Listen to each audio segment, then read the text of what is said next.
ఏంటి లూడో ఆడుతున్నారా? బోర్ కొడుతుంది. సో కంప్యూటర్తో ఏం ఆడతారులే, 2 ప్లేయర్స్ పెట్టండి, ఇద్దరు ఆడదాం. ఓకే. ఇప్పుడైతే బాగా అబ్జర్వ్ చేయొచ్చు.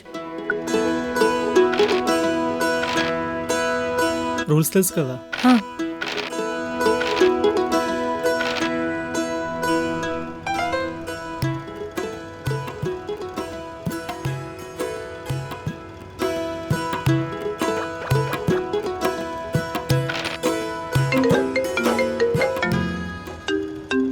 ఒక నిమిషం. హలో. అసలు ఏమనుకుంటున్నారా? నేను చేస్తే కానీ కాల్ చేయవా? ప్రపోజ్ చేసినప్పుడు చెప్పా కదా నాకు ప్రయారిటీ ఇవ్వాలి, నాతో టైం స్పెండ్ చేయాలి అని. ఓకే అని ప్రామిసులు చేయడం కాదు, నిలబెట్టుకోవాలి.